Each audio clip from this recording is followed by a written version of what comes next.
সকাল থেকে রাত পর্যন্ত সারাদিন কাজ করতে করতে কেটে যায় আমাদের সারাদিনের অনেকটা সময়।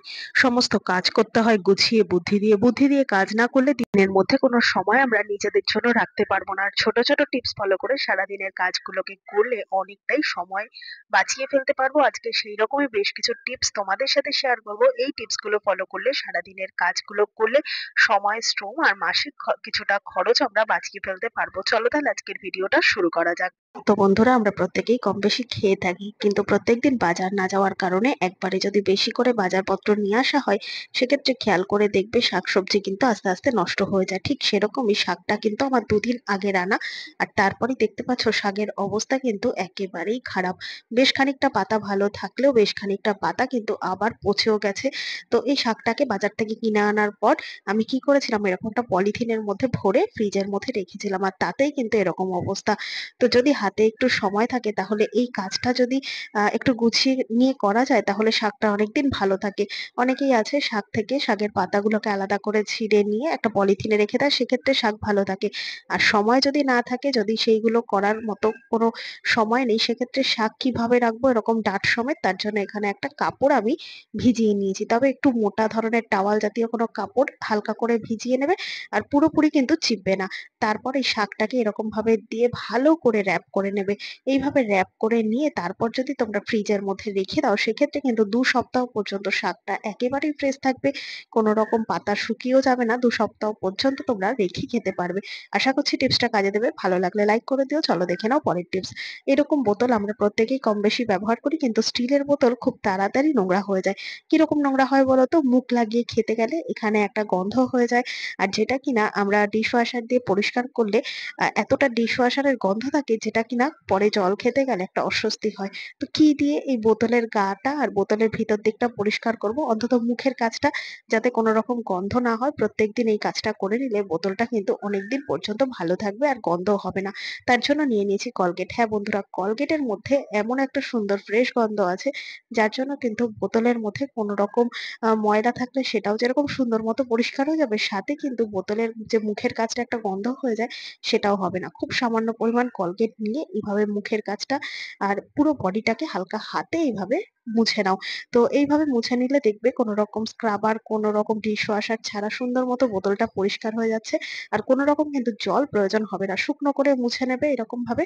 তারপর বেশ খানিকটা সময় এভাবে রেখে দিয়ে এইভাবে জল দিয়ে ধুয়ে নেবে। জল দিয়ে একটু ভালো করে ধোবে, কেননা কলগেটটা কিন্তু অনেক জায়গায় শক্ত হয়ে লেগে থাকবে। তাই ভালো করে হাতের সাহায্যে রগড়ে রগড়ে এইভাবে ধুয়ে নাও। ভালো করে ধুয়ে নেওয়ার পর দেখতে পাবে যে একেবারে স্টিলের বাসনপত্র যেরকম চকচক করে, ঠিক সেরকমই কিন্তু বোতলটাও চকচকে হয়ে গেছে। আর কোনো রকম ডিশওয়াশার তো লাগলোও না, সাথে কোনো রকম স্ক্রাবারও প্রয়োজন পড়লো না বোতলটাকে পরিষ্কার করার জন্য। আর সুন্দর মতো একটুখানি কলগেট দিয়ে পরিষ্কার করলে পাত্রটাও যেরকম পরিষ্কার থাকবে, সাথে কিন্তু গন্ধটাও পুরোপুরি চলে যাবে। দেখতে পাচ্ছ কত সুন্দর মতো কিন্তু পরিষ্কার হয়ে গেছে। আশা করছি এই ছোট্ট টিপসটা কাজে দেবে। ভালো লাগলে লাইক করে দিও। চলো দেখে নাও পরের টিপস।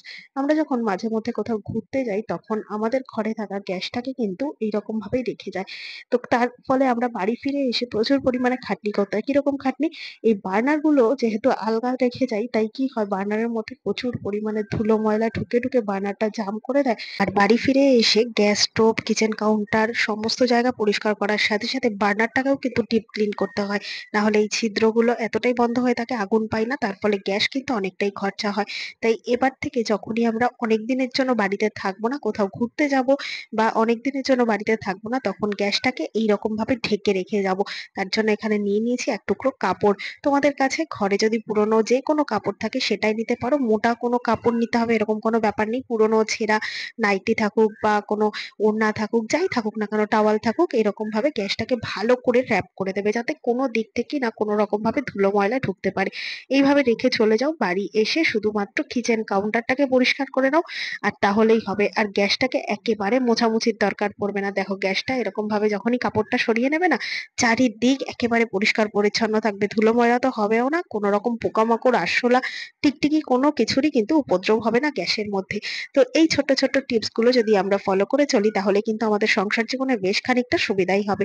আশা করছি কাজে দেবে। চলো দেখে নাও পরের টিপস। ধরনের জলের বোতল বন্ধুরা আমাদের প্রত্যেকের কাছেই থাকে, কিন্তু এই বোতলগুলো আমরা ব্যবহার করার পর ফেলে দিই।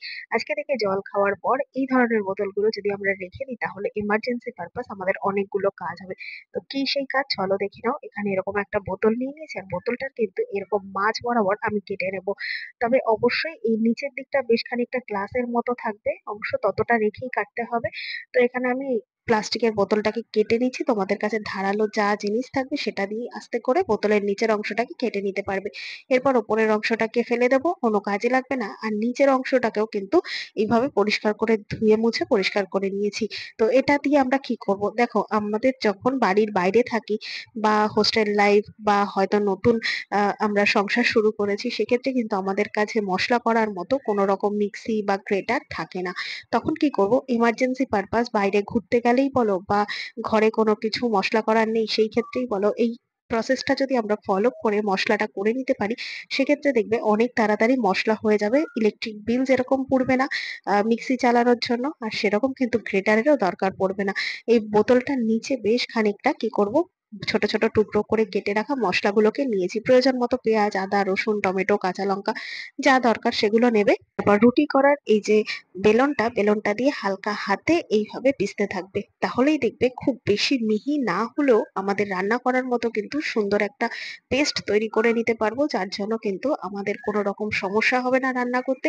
আর এমার্জেন্সি পারপাস যদি এই প্রসেসটা আমরা প্রয়োগ করতে পারি তাহলে দেখবে কোথাও গিয়ে কিন্তু আমাদের বেশ খানিকটা সুবিধা হচ্ছে। টিপসটা ভালো লাগলে লাইক করতে ভুলো না, সবার সাথে শেয়ার করে দিও। চলো দেখে নাও পরের টিপস। ব্রেড তো আমরা প্রত্যেকে কম বেশি খেয়ে থাকি, কিন্তু যখনই ব্রেড আনা হয় তখনই দেখা যায় এই নিচের ওপরের যে একটা শক্ত মতো ব্রেড থাকে না, সেটা কিন্তু পড়ে থাকে, কেউ খেতে চায় না। আমার বাড়িতে কিন্তু এরকম ৩-৪টে প্যাকেট এরকম ব্রেডের ভরে গেছে। আগে পরের ব্রেডের অংশটাকে এইভাবে রেখে দিয়েছি। তো ফেলে তো দেবো না, এটা যখন রেখে দিয়েছি এটা দিয়ে নিশ্চয়ই কোনো কাজ হবে। তো সেটা কি কাজ হবে আমি তোমাদেরকে বলেই দিচ্ছি। এটা দিয়ে কিন্তু আমি ব্রেড ক্রাম্বস তৈরি করি একবারে বেশ খানিকটা জমিয়ে নিয়ে। আর আজকে যে টিপসটা তোমাদের সাথে শেয়ার করবো এটাও কিন্তু ভীষণই গুরুত্বপূর্ণ। এই ব্রেডের ওপর নিচের অংশ যেগুলো খেতে চায় না, বা ধরো ১-২ টুকরো ব্রেড এক্সট্রা রয়ে গেছে যেটা আর কেউ খাচ্ছে না, ২-৩ দিন হয়ে গেছে, ফেলে দিতেও গায়ে লাগছে। তো কি করব, সেখান থেকে ১ টুকরো ব্রেড এরকম নিয়ে ৪ টুকরো করে নিলাম। ছোট ছোট টুকরো করে নেবো। এবার নিয়ে নিয়েছি ভিনিগার। ভিনিগার আমাদের প্রত্যেকের বাড়িতে কম বেশি থাকেই। আর ভিনিগার না থাকলেও খুব কম দামে কিন্তু মুদিখানা দোকানে পাওয়া যায়। খুব সামান্য পরিমাণ একটুখানি ভিনিগার যদি কিনে আনা হয় ঘরে তাহলে কিন্তু অনেকগুলো কাজ আমাদের হয়ে যাবে। তো কি করতে হবে, এরকম চামচে করে করে ২-৩ চামচ করে এরকম ভাবে ব্রেডের মধ্যে মধ্যে এই ভিনিগারের জলটাকে দিয়ে দেবো। তো তোমরা হয়তো ভাবছো এটা দিয়ে আবার কি হবে। হ্যাঁ বন্ধুরা, এটা দিয়ে দারুণ একটা জিনিস তৈরি হবে। তো এরপর এটাকে ভিজিয়ে দেওয়ার পর এখানে আমি নিয়ে নিয়েছি এই ধরনের প্লেট। তো এই ধরনের ঢাকনা বা কোনো প্লেট যেগুলো ছোট ছোট অথচ কোনো কাজে লাগে না, বা কাজে লাগলেও হয়তো প্রতিদিন লাগে না, সেই এখানে ঢাকনাটাকে আমি ব্যবহার করেছি। এরকম ভাবে ২-৩ টুকরো করে ব্রেডটাকে নিয়ে নিলাম। এরপর এটা কোথায় রাখবো, ফ্রিজ তো আমরা পরিষ্কার করি, কিন্তু পরিষ্কার করার সাথে সাথে এই ফ্রিজের মধ্যে যে খাবারগুলো স্টোর করে রাখি, ডিফ্রস্টের জায়গাটায় যেরকম কাঁচা জিনিস স্টোর করি আর নিচে যেরকম খাবার রান্না করা যেগুলো স্টোর করি, তাতে কিন্তু একটা দেখা যায় কেমন একটা গন্ধ হয়ে যায়। প্রত্যেকদিন তো ডিপ ক্লিন করা সম্ভব হয় না না ফ্রিজটা।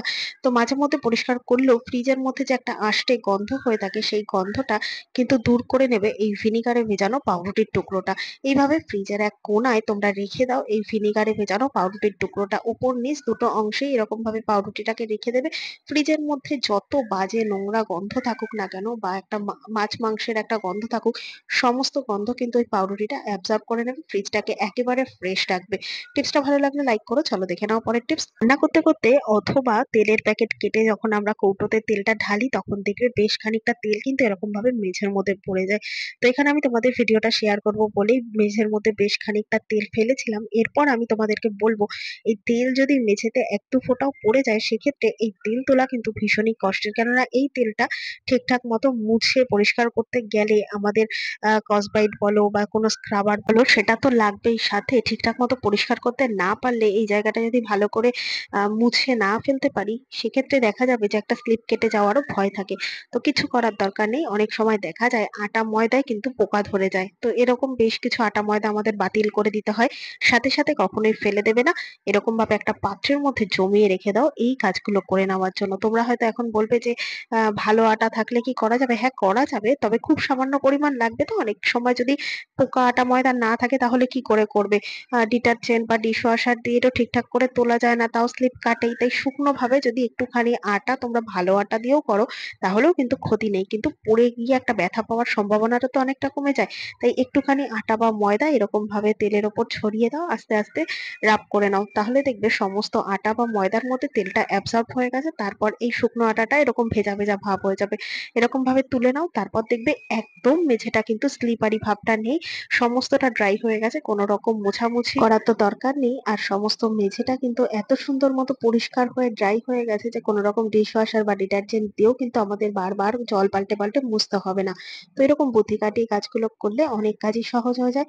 চলো দেখে নাও পরের টিপস। ওয়াইপার আমরা প্রত্যেকেই ব্যবহার করি টয়লেটের জন্য, জলটা যাতে শুকিয়ে যায়, যাতে টয়লেটে গিয়ে কেউ কোনো রকম ভাবে পড়ে না যায়। তো সেই কারণে কিন্তু ওয়াইপার ব্যবহার করা, কিন্তু ওয়াইপারটা দীর্ঘদিন ব্যবহার করতে করতে দেখা যায় ভেঙে যায়, এরকম ভাবে মাথার দিকটা দেখো ভেঙে গেছে, তো এখন কিন্তু আর আমি এটা টয়লেটে ব্যবহার করতে পারবো না। আবার অনেক সময় দেখা যায় যে রাবারটা ঢিলে হয়ে গেছে, ঠিকঠাক মতো জল সোক করে না, সেক্ষেত্রেও কিন্তু বাতিল করে দিই। বাতিল করে দেওয়ার আগে এই ছোট্ট কাজটা যদি করে নিই, কোথাও গিয়ে কিন্তু আমাদের বেশ খানিকটা সেভ হবে। তো কি কাজ? এখানে আমি একটা ভেজা পুরোনো কাপড় নিয়ে নিয়েছি, গামছার একটা টুকরো নিয়েছি। তো তোমরা চাইলে ঘরে থাকা যে কোনো ধরনের পুরোনো কাপড় তোমরা নেবে, নিয়ে ছোট করে ভাঁজ করে নেবে। এরপর ওয়াইপারটাকে এরকম ভাবে কাপড়ের মধ্যে রেখে দু সাইড থেকে কাপড়টাকে ভাঁজ করে ক্লথ ক্লিপ দিয়ে টাইট করে কাপড়টাকে আটকে দাও, যাতে কোনো রকম ভাবে না খুলে যায়। তবে অবশ্যই এখানে ক্লথ ক্লিপ ব্যবহার করবে। ক্লথ ক্লিপ ব্যবহার না করলে কিন্তু এটাকে ফিক্সড করে আটকানোর জন্য আর কোনো অপশন নেই।